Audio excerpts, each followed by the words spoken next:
aparecer, creo que ya. Ya, ahora sí. Perfecto. Ok, muy buenas tardes. Ya estamos otra vez ahorita con ustedes.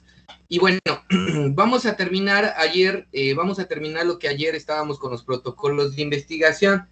Espero que ya le hayan dado lectura a sus diferentes, a su plan de trabajo de la materia, y también que ya le hayan dado lectura también a su material que tienen ustedes ahí en lo que sería en la plataforma. ¿Ok? Bueno, entonces ayer nos quedamos en las escenas. Les voy a proyectar pantalla y ya me dicen ustedes si se puede ver para que estemos en la misma sintonía. ¿Ok? Y vamos a ver. Ok. Escritura en la ventana.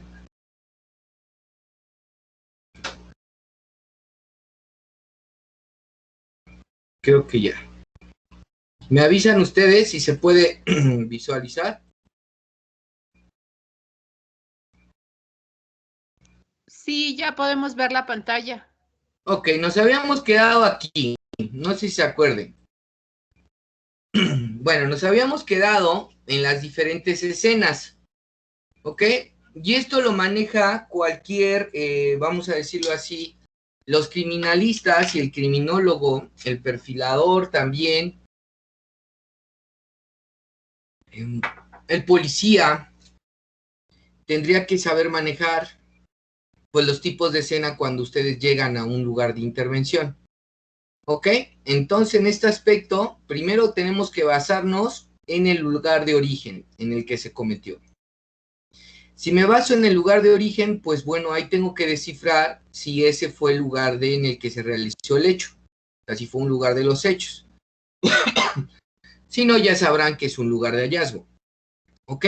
Segundo, basado en el límite y actividades de la escena. Ok, ahí mismo ustedes se podrán dar cuenta qué límite tengo. Si es un lugar, obviamente ya habíamos hablado, si es una escena primaria, secundaria, un lugar abierto, cerrado o mixto. Y el tamaño también se refiere al abierto, cerrado o mixto, o condiciones. No es lo mismo un lugar, una casa, habitación, en el cual ustedes tengan 4 o 5 cuartos y que solamente en un solo cuarto se desarrolló el hecho, o fue en varios cuartos. ¿Ok? Un ejemplo que tuvimos, les voy a contar una historia. Bueno, fue un caso real. Se encontró, bueno, al principio se llega a una llamada y dice que se escucharon disparos en una casa por parte de los vecinos. Cuando se llega a la casa se encuentran manchas de sangre en la sala, después seguía el comedor y después seguía la cocina y había manchas de sangre de arrastre. ¿Ok? Y bueno, pero pues no se encontró ningún cuerpo, no se encontró nada, pero sí había manchas de sangre y 2 disparos por arma de fuego incrustados en la pared. Y bueno, hablando llega el papá y le empezamos a preguntar, oiga, y bueno, aquí en la cochera, ¿qué había?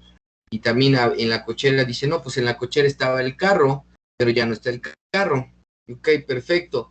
¿Qué sabe usted? Bueno, no, pues es que yo venía, me hablaron que según habían llegado 2 compañeros de mis hijos y que ya no era posible porque les iba yo a decir que los invitaba a cenar, que me alcanzaran y me dijeron que no, que iban a pedir una pizza. Ok, perfecto. Dije, bueno, entonces yo terminado el trabajo me voy para allá. Se va para la casa y pues no encuentra ni al perro. Bueno, también faltaba el perro, no estaba el perro. No estaban los 2 hijos y no estaba la esposa, ¿no? Que era una familia de 4 personas. Nada más era un profesor, ¿no? Llegó un profesor, ¿ok? Entonces, haciendo la inspección, imagínense, ¿no? Entonces, basado en el lugar de origen, pues donde se cometió el acto fue ahí, ¿ok?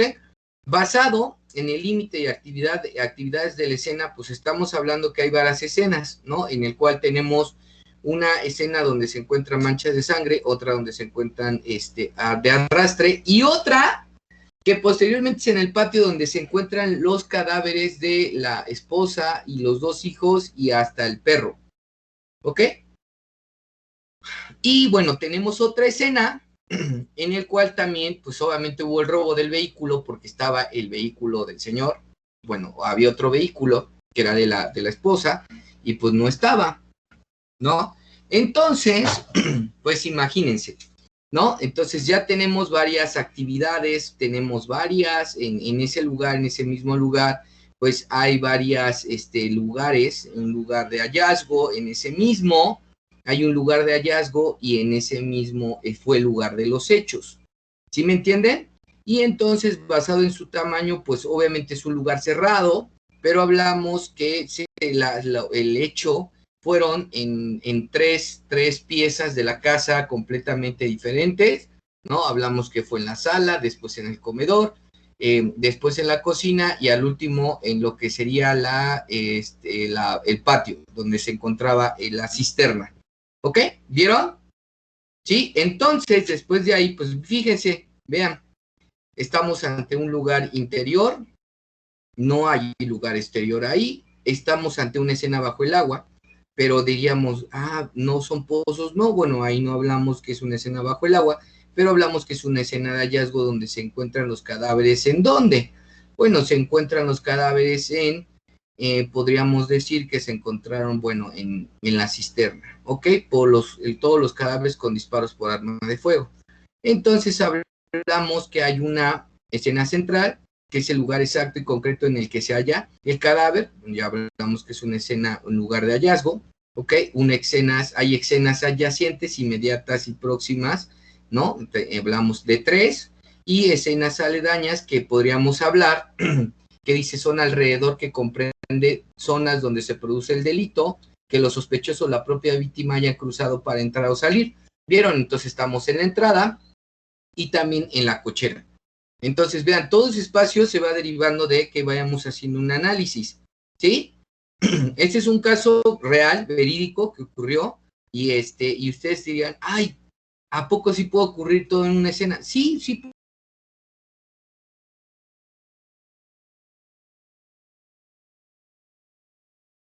Lo vamos a dividir por partes, o sea, cómo ocurrieron, qué pasó, qué, cómo, cuándo, dónde, por qué, ¿no? O sea, realmente es de realmente ver el accionar criminal del sujeto, analizarlo de parte de los comportamientos y analizar toda esta parte. Entonces, si se fijan, pues no podríamos decir, bueno, entonces con la hipótesis que nos decía el señor, nos menciona perfectamente que él dice que habían llegado unos amigos de su hijo, el grande, ¿ok? Entonces ahí podemos investigar, y bueno, ¿y dónde están los otros chicos? ¿No? Porque si habían llegado sería 1 o 2, entonces pues obvio, en ese aspecto, pues ahí tendríamos que ver si había otros cadáveres, o a lo mejor alguien entró posteriormente a ellos.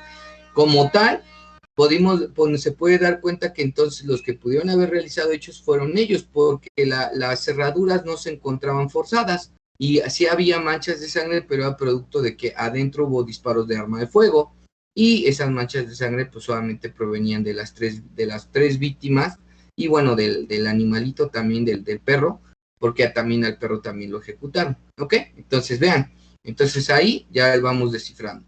Ok, entonces hablamos que todo eso es una escena primaria.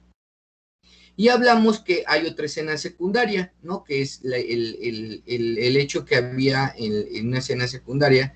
Podríamos hablar que era la cisterna donde se encontraron los cadáveres. ¿Vieron? En un solo lugar cerrado podemos encontrar varias escenas, ¿ok?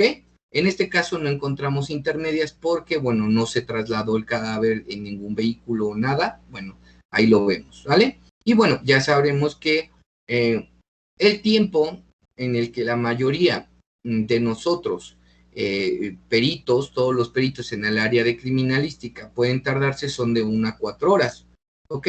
Se pueden prolongar, ¿ok? Y las preguntas más relevantes, nunca las olviden, ¿no?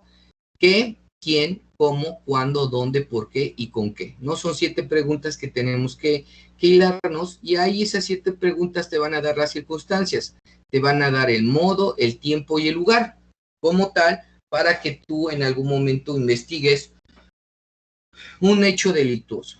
¿Ok? ¿Sí? ¿Hasta aquí alguna pregunta?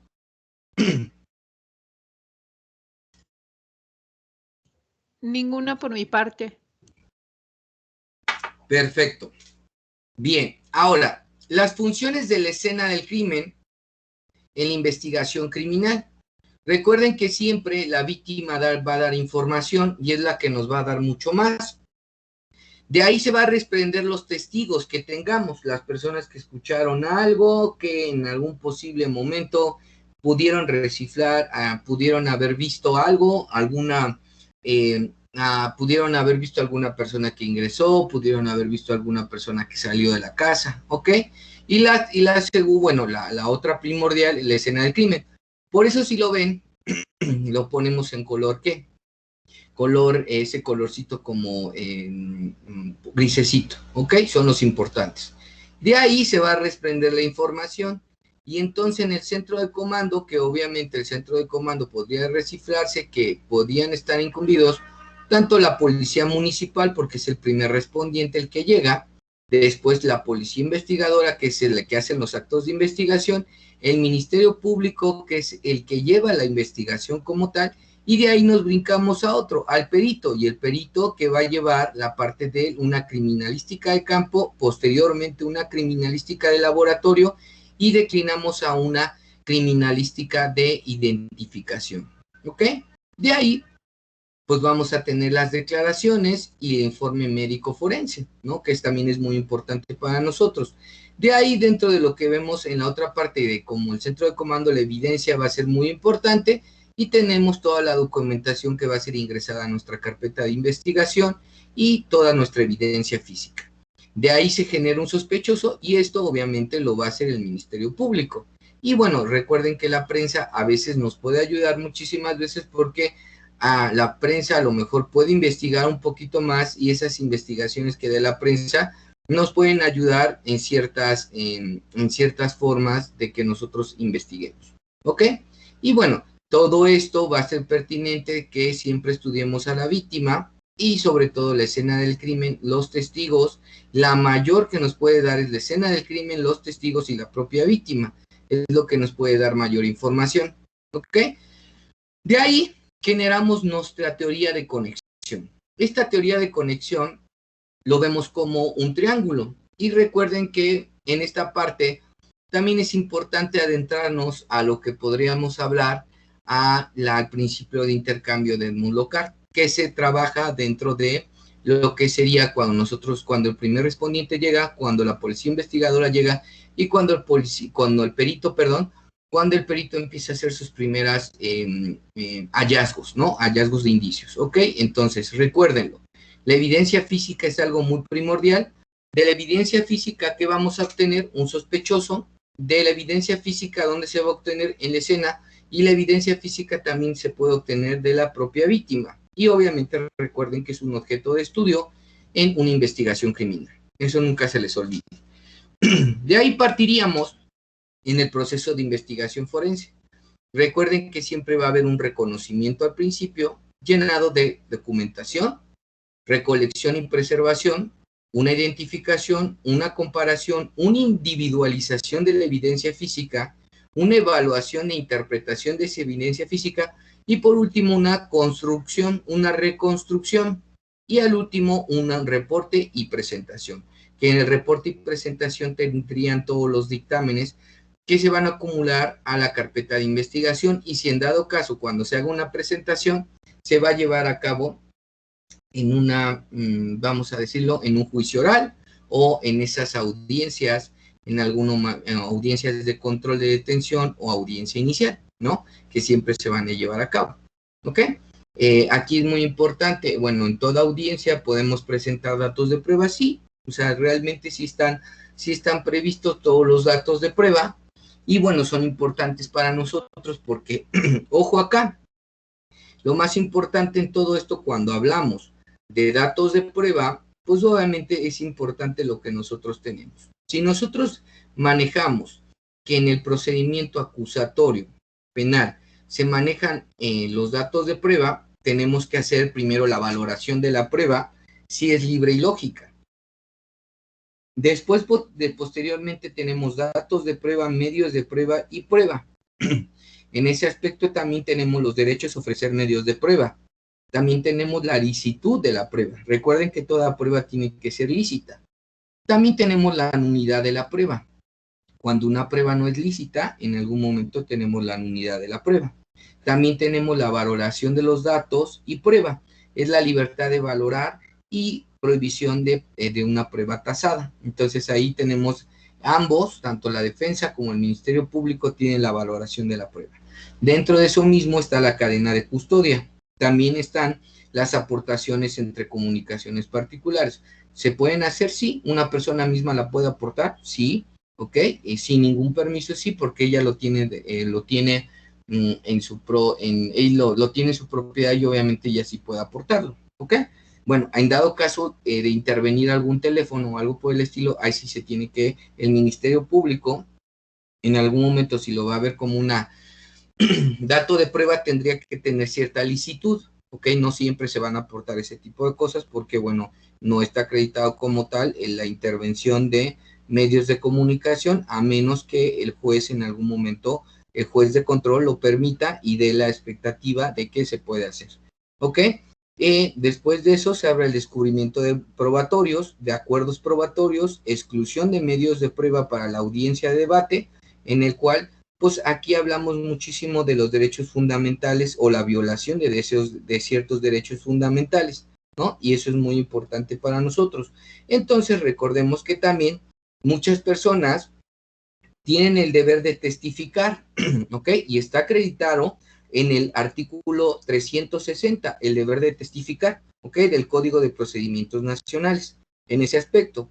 También muchas veces si tienes alguna profesión o algo por el estilo en el cual tienes el deber de guardar el secreto, bueno, sí se puede hacer y lo tenemos en el artículo 362 como tal y obviamente dependerá de del trabajo que te desempeñes, ¿no? El que tienes que guardar ciertos secretos. Ok, también tenemos en el artículo 368, tenemos la prueba pericial, ¿no? Que en algún momento hay disposiciones en el cual en esa prueba pericial se puedan dar disposiciones generales en el interrogatorio y el contrainterrogatorio, que también es muy importante, y sobre todo, aquí también se puede pedir permiso en el artículo 375, en el cual se puede, en algún momento, a ese testigo se le puede interrogar de forma hostil. Obviamente se le pide permiso al juez de juicio oral y le dice permiso para interrogar al testigo de forma hostil. Está acreditado en el artículo 365 y el juez, dependerá si el juez en algún momento da la expectativa de que se pueda tomar en cuenta de interrogar a un testigo de forma hostil. ¿A cuándo se interroga un testigo de forma hostil? Bueno, cuando el testigo no quiere contestar, cuando el testigo no quiere participar, cuando el testigo obviamente se sale de la tangente de las preguntas y no quiere dar una expectativa en cuanto se está dando ese juicio oral o esas audiencias debidamente, aunque recordemos que en las audiencias nunca se ha llevado a cabo una forma de testificar, ¿no? Entonces ahí, bueno, es algo muy importante que nosotros podemos tener. Bien, entonces, en la investigación criminal, no sé si alguna duda tengan ustedes de esto que les he hablado.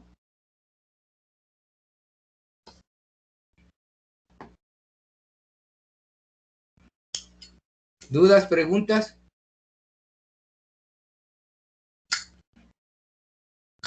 Por mi parte, no, maestro, claro. Perfecto. Bueno, recuerden que todo esto, miren, no cambia muchísimo. A lo mejor tengo aquí, ¿de dónde me dices que eres, mi querido amigo? De Ecuador. De Ecuador. En Ecuador, el mismo sistema ya lo están manejando en Ecuador, ¿eh? O sea, la mayoría ya de todos los países latinoamericanos, como en México, ya manejan esto. ¿Qué pasa? Lo único que cambia es el número de artículo y a lo mejor ciertas expectativas dentro de ese artículo. Pero lo mismo es para todos. ¿Qué cambia con la parte americana y la parte europea? Podemos decirlo así.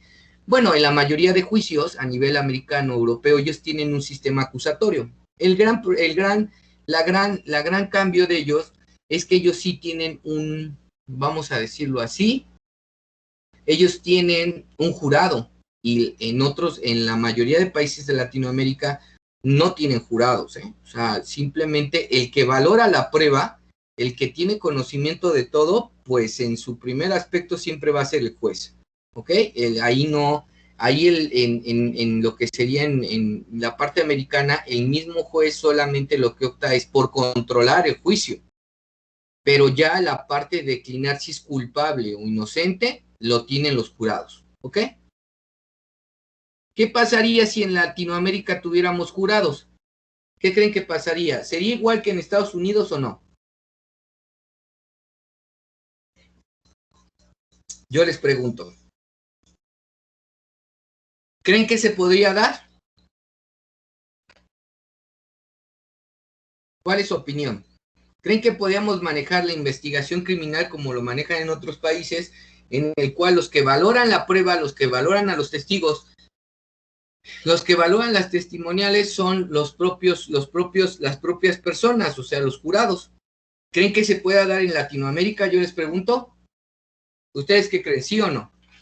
Yo creo que no sería una buena idea, porque aparte de que no estarían preparadas las personas que fueran seleccionadas como un jurado, también somos países que tienden demasiado a la corrupción. Entonces, si así con un solo individuo hay casos en los que se quedan inconformes por esta situación, si hubiera más personas, como dicen acá, comunes y corrientes, sería aún más propenso a esta corrupción. Bueno, eso sí tienes la razón, toda la razón. ¿Qué es lo que pasa con esos países como Estados Unidos? Bueno, en Estados Unidos, ellos, no sé si lo han visto y si lo han analizado, la mayoría de ellos les ponen un juramento, ¿no? Les dicen, ¿estás dispuesto a decir la verdad? Es más, los mismos abogados, cuando tú vas a la universidad, en las universidades como Harvard, Yale, el UCLA, no sé, la Universidad de Chicago, la Universidad de Nueva York, los mismos catedráticos te enseñan y te dicen que es muy importante si tú estás estudiando es más, en los estados americanos, se les puede decir que ellos estudian justicia, se le llaman justicia criminal. La carrera que ustedes están estudiando como criminología, criminalística, hay algunos que sí la tienen como criminología, en la Universidad de San Diego, creo que sí, o de Los Ángeles, la tienen. En otros se llama justicia criminal, creo que la tienen en la Universidad de Nueva York, y les dan lo mismo. Entonces, y lo mismo, le dan criminalística y criminología. Ellos les dicen bueno, los que ya son profesionales, ya tienes un decálogo, o sea, tú no puedes llegar a mentir. Y si llegas a mentir, pues ya queda en ti, ¿no? Y como que esto se ve muy malo dentro de ya el ser un profesional, ¿no? Sin en cambio, pues en los países de Latinoamérica y México, es más, si tú como jurado, en algún momento hay ciertas leyes y reglamentos que establecen que si tú como jurado llegas a mentir o en ningún momento llegas a optar por una decisión sin que en algún momento tú seas se dan cuenta que tú estás haciendo una cosa, un acto malo dentro de un juicio, tú también vas a parar a la cárcel, ¿vale? Sin en cambio, allá las cárceles, pues sí son, no es que sean severas, no, allá hay un reglamento muy, muy estable, y eso después lo van a ver en otras materias, pero es muy, muy importante que lo vean. De allá sí se toma muy en serio el papel de ser policías, el papel de ser criminalistas, el papel de ser criminólogos, el papel de ser, ¿qué les podría decir? El papel de ser especialistas forenses. Allá sí se lo toma muy en serio. Acá en México todavía tenemos algunas personas que no se toman en serio el papel de ser criminólogos ni ser criminalistas, y en Latinoamérica tampoco, y el papel menos de ser policías. por lo mucho, no es por tanto los sueldos, sino que al final de cuentas es porque no tienes vocación para esa profesión, para lo que tú vas a generar, ¿ok? Entonces es muy importante que nosotros lo analicemos de esa forma, ¿ok? Entonces por eso cuesta tanto trabajo que podamos entrarle al dilema igualito a lo que tienen esos países, ¿vale? Entonces ahí pues sí, deja mucho que desear esa parte y bueno, es importante que nosotros lo analicemos posteriormente, ¿ok? Muy bien. ¿Dudas? Espero que no. Bueno, en investigación criminal, ojo, aquí no crean que esto lo van a encontrar y van a decir, wow, esto ya lo voy a tener que hacer. Bueno, sí se tiene que hacer, porque es una parte ya como una pequeña, vamos a decir, una forma operatoria de cómo tendrías que ver la investigación criminal y es propia también de una doctrina y una metodología en general. El gran problema es que la mayoría de nosotros no llevamos como tal una metodología, no llevamos realmente una doctrina en el cual te digan, oye, de esta forma tú tienes que investigar, pero aparte de que esta forma tú tienes que investigar, recuerda que también es algo empírico, o sea, es que lo tengas que realizar tú de forma o sea, que pongas ahí un poquito de granito de arena en cuanto a tu experiencia que tú tienes, pero de buena fe, ¿no? De hecho, existe la buena fe pericial. La buena fe pericial es que el perito tendría que guiarse por la honradez, por la moral, por la parte por la parte recta, por la parte en el cual tendrías que dar tus opiniones de manera científica, ¿no? Entonces es algo muy importante. Bueno, entonces dentro de esto está la etapa preliminar, la planeación, la fase ejecutiva y el informe. Esto ya se refiere a lo que hacen realmente los peritos, ¿ok? En la fase preliminar, recuerden que siempre va a existir una noticia criminis y comprobada, se realizan las diligencias preliminares siendo la escena la mayor y mejor fuente de información. Estamos hablando que en esta fase ya interviene el policía primer respondiente. El primer respondiente tendría que llegar primero a la escena, tendría que preguntarle a los testigos, tenía que acordonar, tendría que ver si la víctima está todavía viva, si está viva le da asistencia, si no está viva, pues obviamente solamente acordona y da parte a lo que sería al Ministerio Público para que el Ministerio Público se encargara de las investigaciones, ¿ok? Bueno, ahí vean todo el rollote que va en una sola fase, ¿ok? Que se supone que ahí va mucho el trabajo del policía y bueno, y del policía y después del Ministerio Público en cuanto a su forma de investigar, ¿ok? Bueno, después da la parte de planeamiento.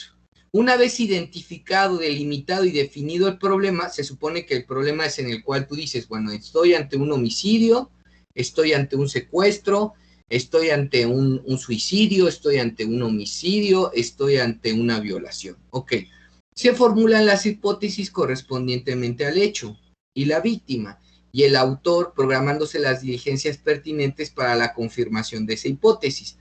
Entonces ahí entran todas las diligencias.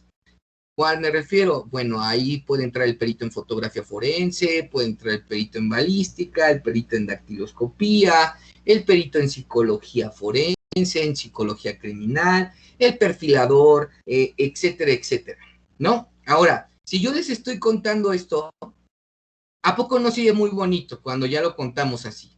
Pero ahora yo les pregunto, ¿realmente se lleva en la realidad de esta forma o lo van haciendo como se les va ocurriendo?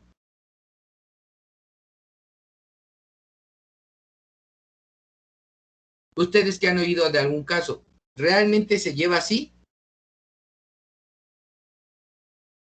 Bueno, al menos aquí en Ecuador, no se lleva así realmente porque si alguien va de lleno y le pregunta a quienes son los encargados de llevar el debido procedimiento, cuál es el debido procedimiento, no van a saber decírselo exactamente, pero hay una símil entre el proceso que se supone que tienen que hacer y que hacen, pero se saltan entre la formalidad, lo que para ellos creen que es mucho más práctico. Ok, perfecto. Eso es lo que les digo. que la mayoría de peritos nos queremos hacer de la forma práctica, pero no tenemos la forma metodológica. Es como lo mismo coloquial cuando ustedes están en la universidad. La mayoría, yo ahorita alrededor, bueno, en la universidad en donde estamos, en la otra universidad, muchos llegan y me dicen, oiga, asesórenme mi tesis, ¿no? Y le digo, ¿ya tienes tu problema? ¿Qué es eso? ¿Ya tienes tu hipótesis? No. ¿Ya tienes tus objetivos? No, pues no tienes nada. No, pues, al final de cuentas no tienes. Es que ya tengo un tema, ajá, y ese tema ya está delimitado, no. No, pues tampoco. Entonces, bueno, ¿qué vas a investigar? Pues hay algo que se me ocurra, una problemática, no, pero, o sea, una problemática que está en todo el país. Y entonces cuando les pregunto, a ver, en todo el país, o sea, no te va a dar el tiempo, no tienes el dinero, no tienes la capacidad para hacerlo en imagínense, acá en México son 32 estados, entonces no lo vas a tener, o sea, delimítate a tu municipio, a tu colonia, un problema. Entonces desde ahí, imagínense, nos cuesta trabajo la parte de la investigación en un tema. Ahora imagínense un tema de orden criminal en el cual pues ni sabes quién fue, ni tienes idea quiénes fueron, ni siquiera has estudiado a la víctima, ni siquiera sabes el lugar, en la escena no sé, ni siquiera sabes quiénes son los indicios, cuáles son los indicios que están involucrados, quién fueron los posibles, quién es esa víctima, por qué le pudieran haber hecho eso. Por eso regresamos a lo mismo. En estas fases, recuerden que aquí cuando se tiene esa fase preliminar, les recuerdo que aquí ustedes tienen que buscarse de toda esa información para poderse allegar de esto, de crear un planeamiento. Ese planeamiento va relacionado con la víctima, con el posible autor, con las diligencias. Y se supone que allá la mayoría lo tendría que seguir un ministerio público, ¿no? Pero recuerden que aquí los ministerios públicos tienen varios casos, pero no le dan seguimiento a todos sus casos. O sea, los dejan ahí. Entonces, imagínense, ahorita en México tuvimos un asesino serial, que era un señor alrededor de, véanlo ahí, fue en el Estado de México, vean en internet, y alrededor ahorita se han encontrado que hay restos óseos de casi, pues ahorita dicen que fueron 11 víctimas, llevan 11 víctimas, pues contando todos los huesos que se han encontrado y que refierentemente se pueden decir que fueron complementados con 11 cuerpos, ¿no? Pero en un diario que encontraron él tiene lo que les hacía a las víctimas, las fechas que tenía de las víctimas, tenían sus credenciales, a veces tenía hasta sus propios teléfonos, y lo dejaron pasar durante mucho tiempo. ¿Sí me entienden? Y entonces es por eso que no hay vinculación de carpetas de investigación, porque si ya vieron que se está repitiendo el mismo comportamiento, ¿por qué no se dan a la tarea de investigar? Si no, es que también las propias autoridades y el propio ciudadano no tienen la idea de denunciar. Y al no denunciar y la misma autoridad pues dice, ay, pues es un caso fortuito. Ahorita tenemos en México, yo les podríamos decir, que tenemos un problema muy grave de feminicidios y de desaparición de mujeres. Se desaparecen alrededor de unas 10 mujeres diarios. Y tú dices, ¿cómo es posible? ¿Cómo es posible que ninguna cámara los detecten? ¿Cómo es posible que seguridad pública no sepa el mapeo delictivo de cuántas bandas tenemos? ¿Cómo es posible de que seguíamos manejando una política de besos y abrazos? ¿Cómo es posible que llegan en Tamaulipas y matan alrededor de 10 gentes y sigas diciendo que eso es producto de enfrentamiento entre bandas? No es posible. Y eso comprende no tanto a lo que hablamos de un presidente, sino hablamos de realmente a nivel social. Los peritos, los ministerios públicos, ¿qué están haciendo? Es más fuerte la delincuencia que la parte en el cual tú tengas el control de esa delincuencia o que tú dejes que la delincuencia haga lo que quiera.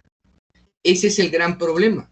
¿Sí me entienden? Esa es una parte en la que nosotros tenemos que trabajar. Y en ese aspecto yo sí les podría decir que no existen estos métodos o esta forma metodológica de seguir, porque más nos basamos en el empirismo, o sea, en lo que hemos visto, y como lo he visto, así lo hago, pero no llevo una metodología. Entonces, muy importante eso. ¿Ok? Luego llevamos la fase ejecutiva, ¿no? Que procederá el acopio de los resultados e información que aportan las diligencias planificadas a su análisis, al recaudo de pruebas, y viene la parte de conclusiones que comprenderán las conclusiones menores y las conclusiones generales, en el cual, obvio, pues ya en la fase ejecutiva ya se van a llegar de todas las diligencias ya llevadas a cabo, y esto lo estoy diciendo que si nos vamos a un proceso penal, tenemos la etapa de investigación, la etapa intermedia y la etapa de juicio oral, ¿no? Que entonces dentro de estas, pues en ya casi la ejecutiva, estaríamos hablando de una etapa intermedia, ¿ok? En el cual ya comprendo, ya tengo todos mis datos, todos mis medios de prueba, y ahora sí ya sé quién fue, ¿no? Ya sé quién en algún momento, si ese sujeto fue, pues al final de cuentas, pues obviamente tenemos que llevarlos ante un juicio y bueno, tienen que darle la culpabilidad, pero realmente llevarlo a cabo, ¿ok? Y bueno, dentro de este aspecto ya vienen los informes de la investigación, que comprenderá lo actuado, lo concluido, lo establecido, si es en el caso, con una razonable certeza, en el cual se dan los datos identificatorios del acusado, se da la comisión o omisión punible o circunstancia, se dan las pruebas que acrediten la responsabilidad del sujeto, se da la tipificación del hecho y la sanción penal, y se da el monto de la reparación del daño, y los peritos y testigos deberán concurrir a la audiencia.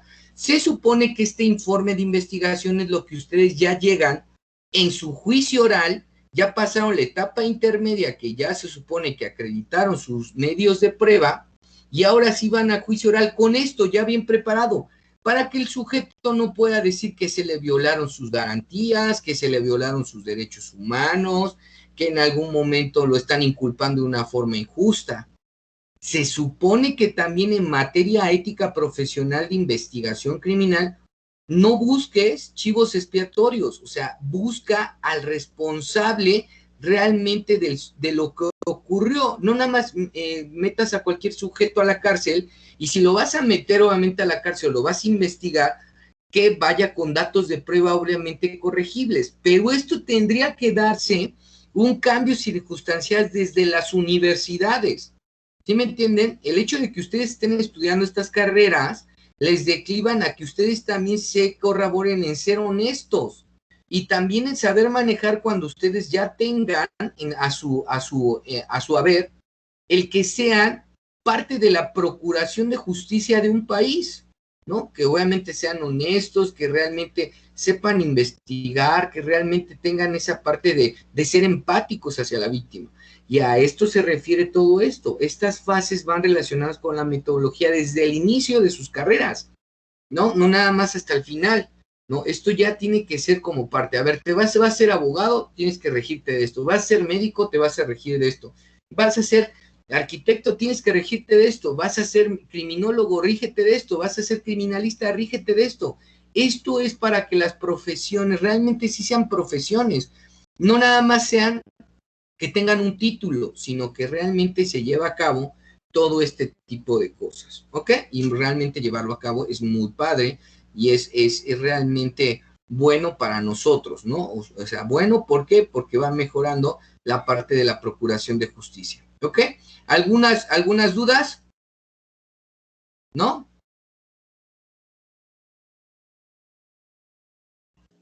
No. Bueno, No, maestro. ¿cómo pueden? Esto ya les hablo de un conocimiento más amplio, ¿no? A lo mejor ya no. Aquí entramos con la criminalística y parte de la criminología. Y aquí lo que ustedes van a adherir es parte de estudiar la victimología. La víctima les va a decir mucho, ¿ok?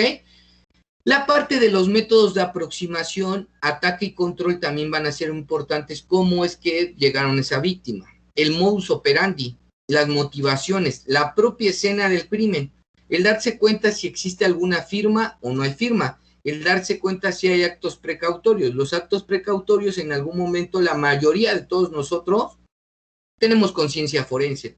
Yo les preguntaría a alguno de ustedes, ¿no? A lo mejor le pregunto ¿a quién? A Vanessa. Oye, Vanessa, ¿para qué alguien no, tú vas a disparar un arma de fuego? ¿Qué te pondrías para que no encontraran tus huellas?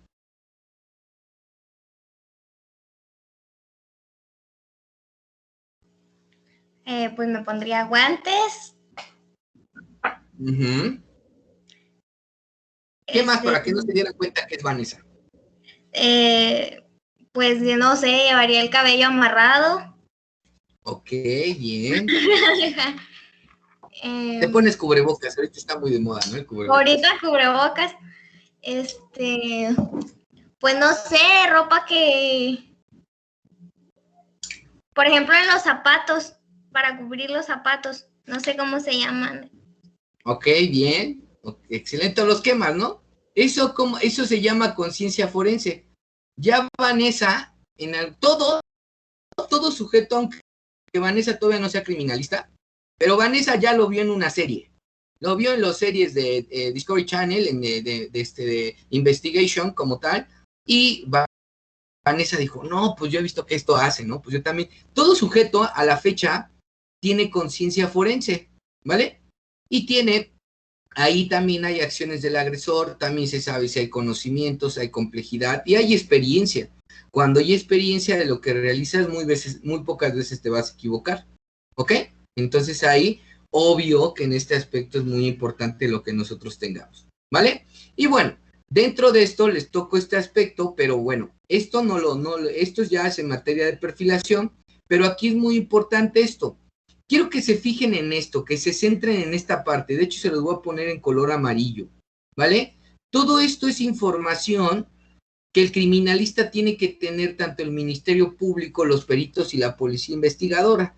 Tiene que tener el informe de la escena del crimen. ¿Esa quién la da? Él la da el criminalista de campo. La entrevista de testigos la puede dar la policía investigadora, la misma policía, primer respondiente. La evidencia física la da el criminalista de campo. Las declaraciones las puede buscar también el Ministerio Público o, en su vez, el policía investigador. ¿Ok? Los planos y croquis los tienen que hacer ustedes. ¿Ok? Siempre todo trabajo de criminalística de campo tiene que estar generado con croquis. O sea, una cosa es el dibujo lo que está, y los planos es, a ver, ya en mi computadora, ¿cómo lo hago? Mi álbum de fotografías, todo acto que ustedes lleguen desde el inicio, tienen que tomar fotografías. También si gustan, pueden tomar videofilmaciones, ¿ok? Y si en dado caso ustedes tengan a un sujeto que entrevistaron o en algún momento en la misma entrevista dijeron, yo puedo ver, bueno, entonces, ok, te cito para que hagas un retrato hablado, ¿ok? Y es muy importante que nosotros lo tengamos. Recuerden que aquí también, en todo este aspecto, hay que generar la parte del sujeto, ¿ok? El mismo ciudadano tendría que participar en las investigaciones. Pero ¿qué pasa si yo les digo a ustedes? Bueno, ahora yo les pregunto a ustedes, ¿no? Le pregunto a María de Jesús. María de Jesús, si usted ve que matan a alguien, ¿usted participaría como testigo? Yo ahorita en este caso, pues sí tengo la obligación de hacerlo, pero muchas personas no quieren porque les implica tiempo, porque dicen que si es alguien que los puede buscar a ellos para matarlos, pero todos tendremos, bueno, no solamente yo, todos tenemos esa obligación de hacerlo. Ok, perfecto, exacto, tendremos la obligación de hacerlo. Ahí lo que se nos ha derivado y que no hemos legislado es la parte de estos testigos que sean, y sí está establecido, los testigos protegidos, los testigos que no necesariamente tengan que dar su identidad por el hecho de que se presuma que hay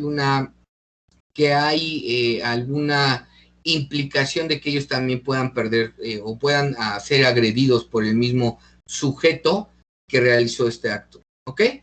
Pero ahí tendríamos que participar. En países de Latinoamérica, la mayoría, si yo les pregunto, la mayoría su respuesta dirían, pues no, la verdad no participaría, ¿no? Me ocurrió en un caso, aquí donde vivimos, que había llegan, iban en una combi, le disparan un sujeto, se acerca un sujeto, dos sujetos en una moto, le disparan al sujeto que iba manejando, el que iba manejando la combi, y sin querer matan también a una señora y a un niño. Pero había una señora en la esquinita, 2, 3 señoras en la esquinita, y sí vieron a los agresores. Y posteriormente, pues les preguntamos, ¿no? Oiga, díganos cómo eran esto, el otro. No, nosotros no vimos nada. Ya después, entre todo eso, ya saben que siempre hay otra persona que te dice, no, la señora me contó que sí vio a los señores, pero que sí vio a los chicos que le dispararon, pero por miedo para que no lo fueran a agredir, pues ella no va a declarar y no va a decir nada. ¿Vieron? Ahí tenemos que también tener una figura en ese aspecto para proteger a estos testigos y para que se sientan cómodos. Pero ¿cómo lo podemos hacer? Bueno, lo tenemos que hacer desde el trabajo interno, ¿ok? Pero recuerden que la misma ciudadanía en los países de Latinoamérica no tienen esa seguridad de que no les fuera a pasar nada después de que ellos denuncien, ¿sí? Entonces, por eso, ¿por qué? Porque lo dijo Vanessa en algún momento, existe la parte de la corrupción. Y al estar la corrupción, pues obviamente en algún momento, pues no podemos la misma ciudadanía no se siente contenta en haber realizado estos actos, bueno, en participar en estos actos. Por eso yo les instruyo, ahorita que están estudiando ustedes esta carrera y que, bueno, están empezando apenas, bueno, que se dirijan siempre por la derecha, obviamente siempre participemos en cualquier acto. Sé que a veces nos va a dar miedo en algún momento, pero es importante que nosotros lo hagamos, porque si no, no vamos a llegar a nada y obviamente pues no vamos a mejorar la parte de justicia, ¿ok? No sé si tengan alguna duda en todo este proceso que hablamos de esto de investigación. Esto es lo elemental que nosotros tenemos y que obviamente se va a derivar a todo esto. Y vean, cada uno de estas fases de investigación, bueno, si ustedes lo ven en su primera unidad que ustedes van a tener, les están diciendo cómo tiene que actuar el criminalista, ¿ok? Posteriormente, las otras clases que vamos a tener, les voy a enseñar cómo manejar la escena del crimen, ¿ok? O sea, qué es lo que tiene que hacer el perito, qué es lo que tiene que hacer el policía primer respondiente, la forma en la que a lo mejor los utensilios tienen que hacer, qué utensilios tienen que manejar, cuando se tengan que embalar ciertos indicios, la clasificación de indicios que tenemos. Entonces ahí va a haber otro cambio. Lo primero que quería quedar en esto es que recuerden que la investigación criminal pues obviamente comprende miles de fases más, y comprende una metodología de forma adecuada. Si no, ustedes no van a llegar a nada y sobre todo pues vamos a seguir pensando que la criminalística es una ciencia del sueño, una ciencia de, a lo mejor y lo agarran, a lo mejor y se puede detenerlo. Entonces ahí yo siempre les voy a decir que la criminalística es una ciencia donde utilizamos el método científico. Si ustedes no se creen investigadores, no van a llegar a nada, ¿ok? Y sobre todo, si no lo aprenden de forma metodológica, tampoco van a llegar a nada, porque van a cometer los mismos errores que cometen los sujetos que tenemos hasta ahorita. Ahorita es el momento de hacer un cambio en todo esto. ¿Por qué? Porque si el mismo ciudadano, el mismo sujeto que está estudiando estas carreras no hace estos cambios, pues vamos a estar peor que lo que estamos ya ahorita, ¿no? Entonces es algo muy importante que nosotros podemos tener, ¿ok? No sé si tengan alguna duda, pregunta. Voy a dejar de compartir esto para ya despedirnos. No se les olvide que sus actividades son importantes para nosotros, más en esta materia, porque, bueno, de ahí se van a declinar muchos de los trabajos que vamos a tener que realizar a lo largo de nuestra materia.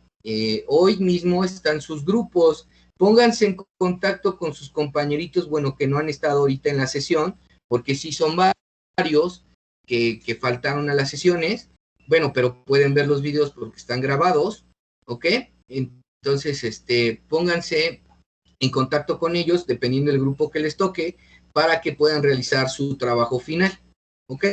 No sé si tengan alguna duda del trabajo, el trabajo final que van a desempeñar.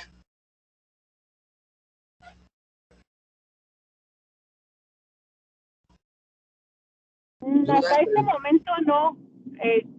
Bueno, quizá vayan a ir saliendo conforme lo vayamos desarrollando, pero ahorita no, por mi parte ninguna. Ok. No se les olvide que traten de dividirlo en partes iguales. Si les toca de ser 3 personas, 4 personas, traten de dividirlo en lo mismo que van a hacer, porque es un trabajo muy amplio, ¿eh? Déjenme decir que es un trabajo muy amplio que corresponde de una colaboración entre todos.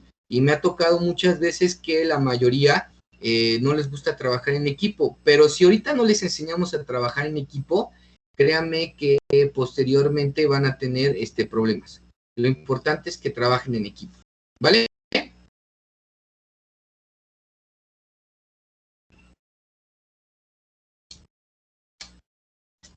Bueno, sin más por el momento, entonces yo me despido de ustedes. Muchísimas gracias.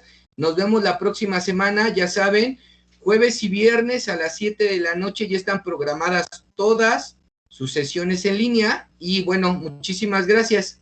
Excelente tarde. Hasta luego. Hasta luego, maestro, igualmente. Muchas gracias. Hasta luego. Hasta luego.